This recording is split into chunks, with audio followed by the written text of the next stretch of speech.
Hi, everyone. Mediating evictions and foreclosures with or without lawyers, part 2. Hello, and welcome to the Lawyers and Mediators International show and podcast from instantmediations.com, where we discuss law and conflict resolution topics to educate both professionals and everyday people. Please remember, nothing in these episodes constitutes legal advice, so please talk to a lawyer, as cases are fact-dependent. Hi, I'm Mac Pierre, attorney and mediator and arbitrator, working throughout Houston, Texas, across Texas, and in Florida. And I am Natalia Olowska, advocate, mediator, and arbitrator from Warsaw, Poland. And I'm Ty Bourdony, a professional mediator, primary mediation trainer, and I'm also an arbitrator, and I work out of Central Florida and Orlando. Today's topic is a continuation of what we did last week. Last week, we spoke with Ty Bourdony on evictions with or without lawyers, which constituted the part 1 of this podcast. You can easily reach it and view it or listen to it on the Instant Mediations, Lawyers and Mediators YouTube channel or instantmediations.com website or directly through the app. Today, though, we are having a part 2 where we are concentrating on foreclosures with or without lawyers. And anybody who is facing this sort of situation should tune in and be with us to hear some insightful comments and other hints that can be useful whenever such a situation is threatening or is actually already happening to someone. All right, Ty, good to have you again. And it's good to connect over this topic one more time because it's such an important discussion. Last week, when we fleshed into evictions and the tsunami we think might start happening in evictions and why the need for mediation exists to handle them, that got interesting, got some feedback. And now this week, we're hitting on foreclosures, not from the landlord telling you to leave your home because, hey, COVID's over, but from the banks telling you to surrender property because you're so behind in payments. So can you go into a little bit of this from your perspective, particularly from Central Florida and throughout the state?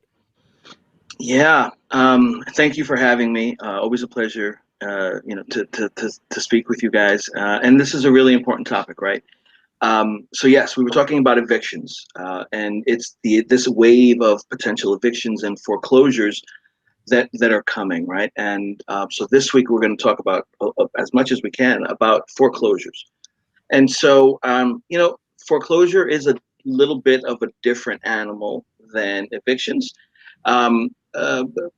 primarily because so we're talking about homestead foreclosures, right? We're talking about people's homes that they own that now, because of the pandemic, I think, Florida is number 2, California is number 1 at this point. About 10% of all homeowners are potentially behind, and there's something like 17 million or so potential folks in the U.S. at the very least, from a foreclosure perspective with respect to loans in the states that are backed by that are federally backed, right? Fannie Mae or Freddie Mac. We're not even talking about those that are not backed by those. These are just these numbers that I quoted, and some of the things I'm going to say are kind of speaking just to people whose mortgages are federally, they're federal mortgages, right? So there's actually a lot more than 17 million. There's a lot of folks who are going through this. And so when you're going into foreclosure, I do a lot of foreclosure mediations, and it's just the sad part is that in foreclosure mediations, by the time someone is there and we're all sitting down to mediate, most of those folks are gonna wind up in foreclosure or some kind of non-retention option. It just is what it is, right? So whereas an eviction, you might be able to go and try and handle it on your own. I think where foreclosures are concerned, the stakes are a little higher, or maybe a lot higher. And so I would tell most folks, you should speak with an attorney. You should consider hiring an attorney, okay? Because if you're not going to be able to keep your home, then really what you're talking about is a good foreclosure defense. Why? Because in essence, what you need is time to set your family up to be able to go somewhere else. And so a good foreclosure defense, a foreclosure mediation is can be viewed as part of a good foreclosure defense. And in totality, all those months put together that once you're being foreclosed upon, then how long until you're going to get kicked out? This is what an attorney is going to be really integral for, because not only are they going to be able to give you a good idea of what's going on, give you a good idea of what you're looking at, give you a general idea of how much time you have, but they're going to be your buffer between you and the court, right? And it's going to be peace of mind, and it's money well spent. And you have a better chance with someone who knows what they're doing. Don't get me wrong. I have seen pro ses go into foreclosure mediation and do well, but that is the exception, not the majority. The majority don't know. Why would they know? Why would they even want to be there? They've never been there before. And the ones that come in and they have a binder and it's tabbed and they are on top of everything, the mound of paperwork that you have to do, and they have done research, they have a chance. But most other folks are just scared. They're nervous. They're about to lose their house. They don't know what's going on, and they're not going to do a good job. Please talk to an attorney. And I would also tell you that foreclosure is also tied to bankruptcy. Bankruptcy has a very good way of helping in foreclosure issues. Question is it right for you? Is it appropriate? And so again, another reason to talk to an attorney. Do you need a bankruptcy / foreclosure attorney? Do you need a foreclosure attorney? Do you need someone just to help you through mediation? I would tell you, talk to someone and they are going to be able to tell you about that.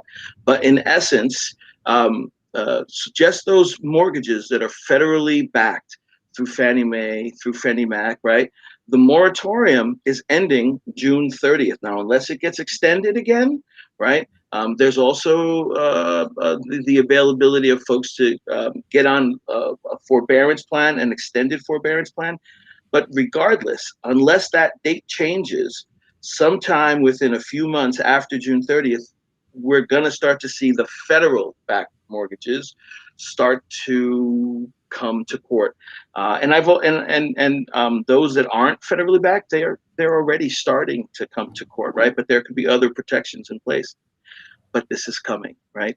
I hope it's not as big as the fears that I hear, but there's going to be some pain, you know. Okay. Here in Poland, it is all connected with the state of pandemic, as we call it, and so evictions are really suspended for the time being. And as soon as the state of pandemic is declared that is ended, we are going to have this problem again. And I clearly see how much it is being linked to the issue of insolvency and also consumer insolvency, which is getting more and more important those days. However, when we think about mediation in all those proceedings, where do you think, which moment is the appropriate moment to go to mediation, and with whom? Who is mediating with whom? Who are the parties to such a mediation in the foreclosures proceedings, in the eviction proceedings? That's a really good question. So typically, when you go to a foreclosure mediation, you're going to have a mediator. You're going to have the program manager, right? Because they come in and they do a few things ahead of the mediator's opening statement, which is good because they want to make sure that the bank has received all the documents, and so that's a good thing. So you have the program itself, the program manager who facilitates it, the mediator who's assigned, and then you're going to have the homeowners. They may or may not be represented by an attorney. And then on the other side, you're going to have an attorney, typically an of counsel, meaning some local attorney or law firm that is representing just for the purposes of that case sometimes. And so of counsel, right? They're just there for that mediation. That happens a lot. Sometimes you have the firm that's representing the bank. And then on the phone, you're going to have a bank representative, right? And everyone is supposed to have full settlement authority. And that day we are there to talk about what options are available to the homeowners, because as part of the program, what has been initiated is the administrator of that program, right, will send out a packet to the homeowner. The homeowner has to fill out that packet, and they have to be really good about filling out that packet. And it's a lot of paperwork, and they have to do it timely, and they have to be on top of it, and they have to send that paperwork to the bank. The bank has to receive it, in time, and they have to review it. And so ideally, everybody comes to mediation after a proper package has been sent in. That's problematic at times, party to party. And the bank, having reviewed that, then supposedly the point is to come and see what are the options.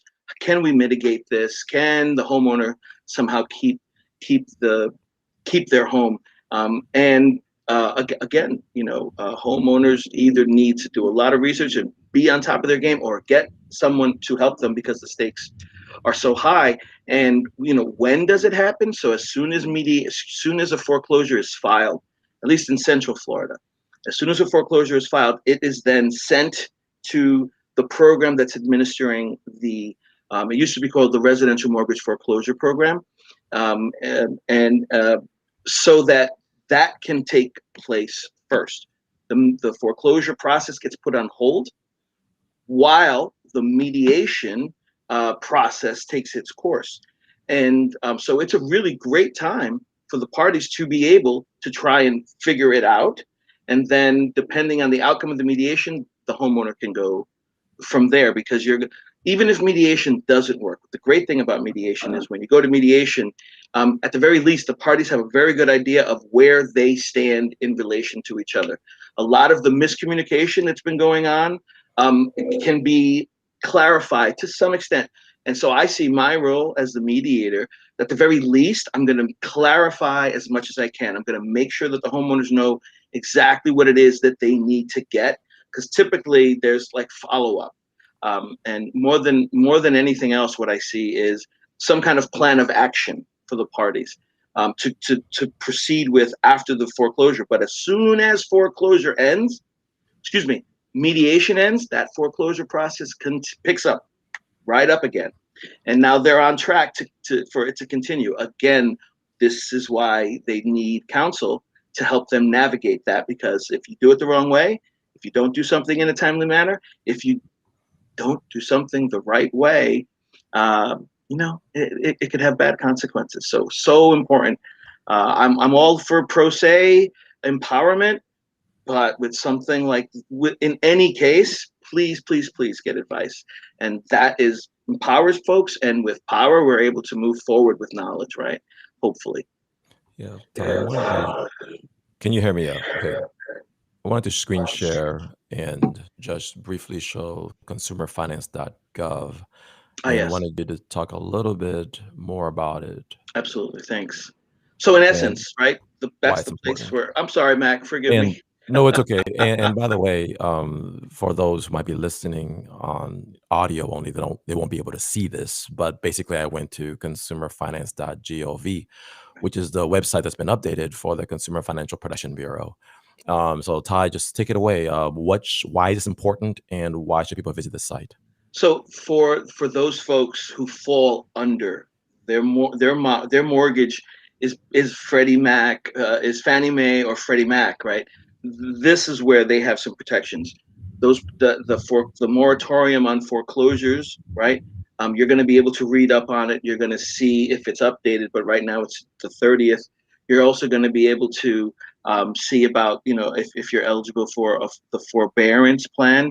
And so really, those are the two most important things. But if you don't have a mortgage that's backed, that's federally backed, that you should be dealing directly with your financial institution to see what they have in place, to see what you might qualify for. And the thing is, from financial institution to financial institution, those the typical things that can be done or the programs that they offer will vary based on their standards of practice, based on what their investors and their institution has put in place. And so if your mortgage is not federally backed, there might still be some good helpful information here, but this is primarily for folks whose mortgages are backed by the federal government. Got it. Helen, did you have some more to add?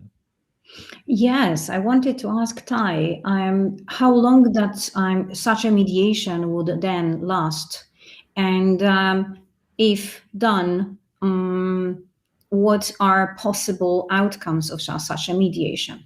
To encourage people to know what they are aiming at, what the options are. So it's case by case, right? It's going to be specific to what's going on in your case. It's going to be specific to which financial institution that you are doing business with. Is your mortgage federally backed, or in your in Poland, financial institution to financial institution, they may have different things going on. And then in your particular case, what is it that's happened? Are you working again? Are you not working again? Right? So it's really going to be fact dependent on the borrower, who is sitting there, what circumstance are they in, what have they done to mitigate? Meaning, have they found a job? Are they now working again? Are you going to be able to have you submitted that paperwork properly? Right? One of the easy things where that goes awry is, so like typically they'll ask you for bank statements. They'll ask you for this kind of financial document. They'll ask you for, utility bills and what have you.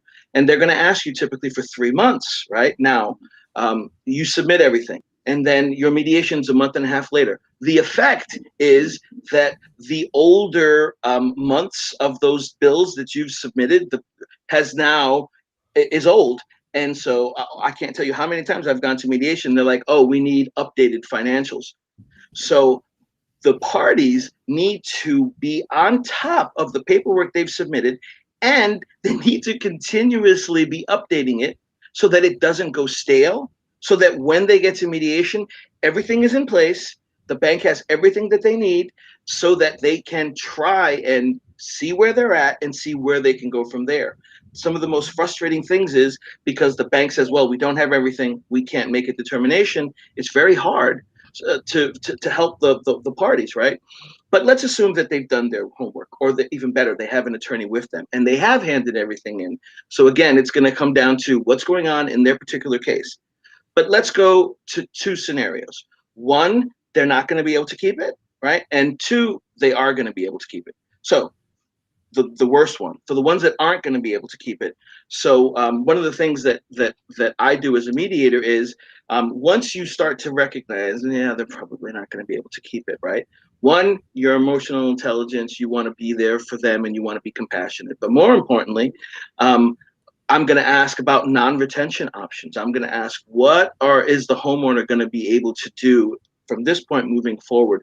And again, each institution might, do things a little bit differently. But when you're talking about non-retention options, so you're not going to be able to save it for whatever reason, and then the question becomes, what's my best way out?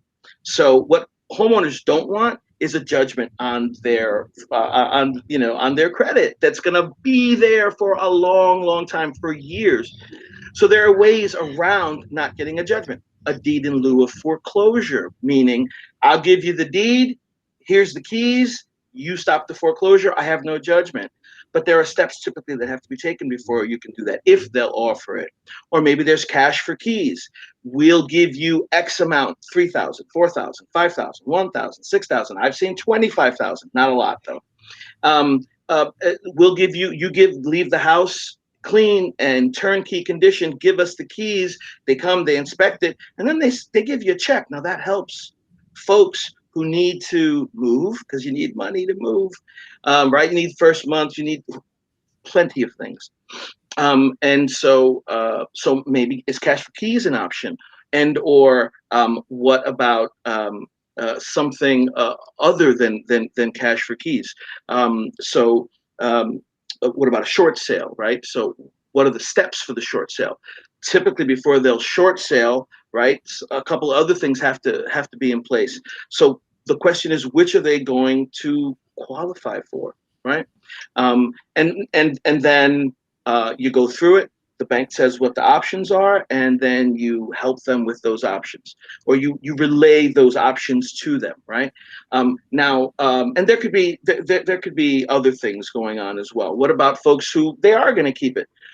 Well, great. I hope I don't see those often enough, but when I do see them, so let's assume that the bank says, okay, you're going to be able to stay, and we're going to give you either a forbearance plan or we're going to give you a repayment plan, right?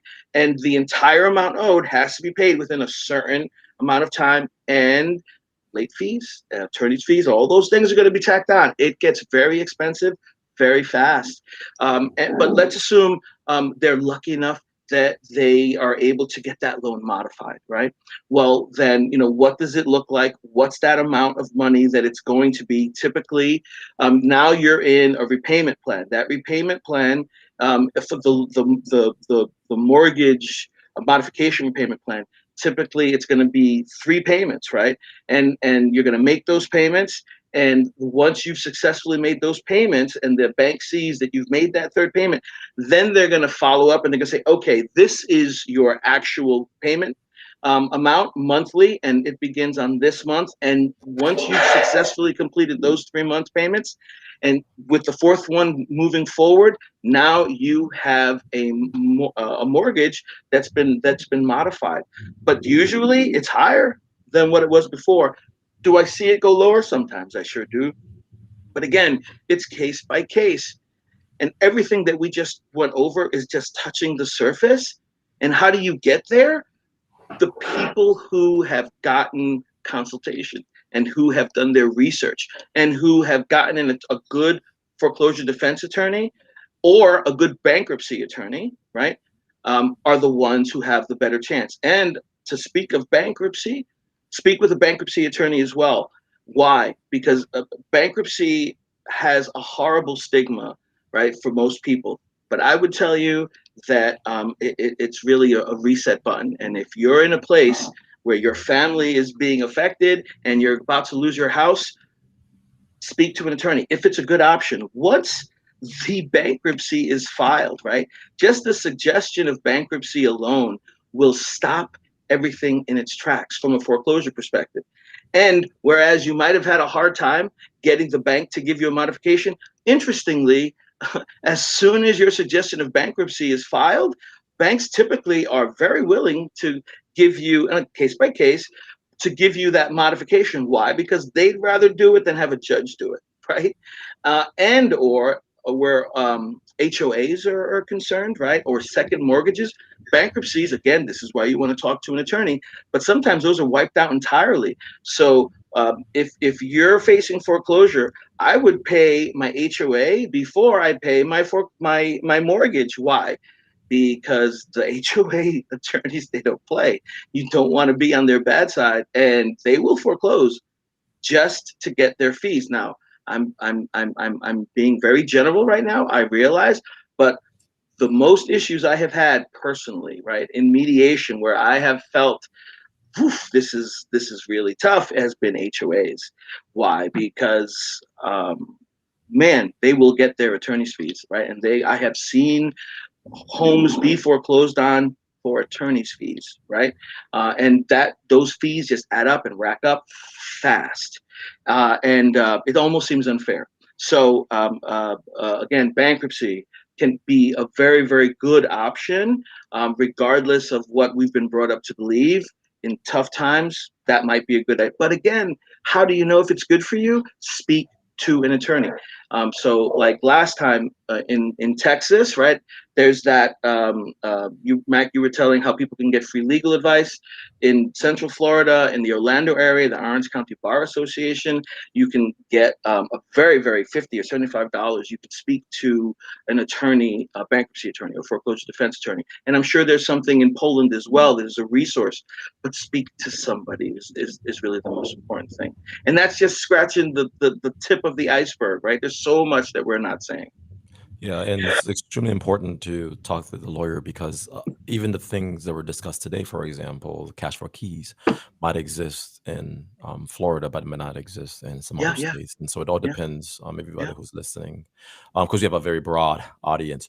But all right, so we're going to leave viewers who might be watching with a view of your website, just because it's on my Windows tabs, and so I had shown the Consumer Financial Protection Bureau a second ago, but I wanted to add yours to the list as well Appreciate that. in case Nonprofit folks. organization.